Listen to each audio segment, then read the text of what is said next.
that angrily demands our attention. On that day, however, I was quiet and internal.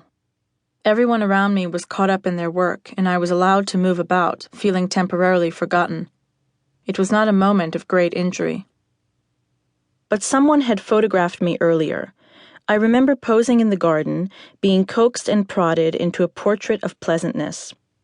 I saw the photo some years later, and in it I was cringing as if afraid. My brow was furrowed, and my shoulders were raised in a guarded posture. It seemed as if there was a person on the other side of the camera making a threat. The hypnotherapist had asked me to go back as far as I could, and that's where I went, to the moment the flash went off and I was temporarily blinded, unable to see the person behind the camera, unable to recall that person later. But I could not approach her there, in the garden, while she was being watched, so I waited for that quiet, private moment that I knew would follow, so that I could pass on the information as instructed. The exercise was supposed to heal the wound that had been inflicted so long ago, the one that had eaten so deep into my subconscious that had managed to seep into my muscles themselves, sealing them shut. Which particular injury had caused the damage I did not know, but the therapist had assured me that all I needed to do was find my wounded self and console her, and the rest would take care of itself. All these years later, even though I've left my marriage and my community and I'm raising my own child far away from Brooklyn, I still go back to that little girl. I have so much more to share with her now. I ask her, "Did you ever think this is where we'd be?" I'd always dreamed of living by the water. I had glimpsed the ocean only a few times during my urban closeted childhood in the Satmar community in Williamsburg. My days were spent on asphalt, which would swell in the heat of summer and give off an acrid odor. Trucks would rattle over potholes patched with metal plates, their exhaust poisoning the air. The serenity of the ocean seemed remote, when in fact the sea split into brooding gray serpents that snaked around us from all sides. I often painted elaborate fairy tale endings for myself in my mind, inserting myself into grand ramshackle beach houses, secluded island retreats, houses on stilts with rivers flowing beneath them. Not once during my daydreams did I place my future self in the tenement apartment I was most likely to end up in.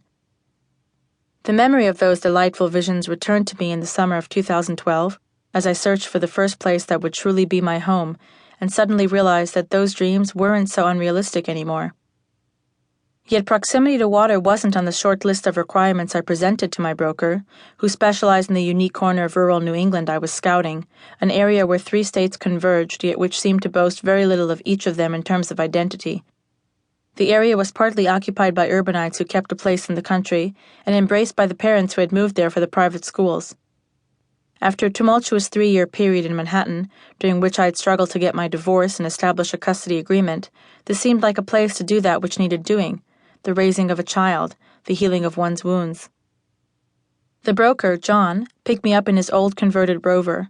The windows and roof had been removed, and only the supports, wrapped in padded leather fabric, remained.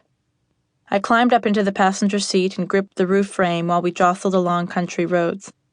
A field of sunflowers appeared on the right as we drove up a steep hill, only to gaze down an even greater drop on the other side, clear to a river and the verdant mountains beyond. We turned a corner and passed a meadow upon which strange-looking cows were grazing. They had shaggy straight hair, which spilled over their eyes in tufts and looked almost like sheep in need of a shearing. "Those are Scottish Highlanders," John informed me. "They're the hardiest of all cows. They can plow any field. No territory's too harsh for them. Great for beginners," he joked. "You should try raising some up here." This, then, was the place for me, I thought. A place where the hardiest of species could thrive on the rockiest of foundations. A place for beginners. I looked at a few houses. Each had some flaw or another. Then we drove down a dead-end street near town to the very last driveway, which swung up and around a grove of evergreens. And there it was, a modestly sized contemporary house on a hill overlooking a large lake. It was one of those moments in life when you just know. I went through the motions. The broker insisted it wasn't a sure thing, but I knew it was. The most powerful thing about living on the water, I would soon learn, is that one is forced into a perpetual relationship with a mirror, a reflective surface in some way quite literal, and in many other ways deeply spiritual. Contemplating water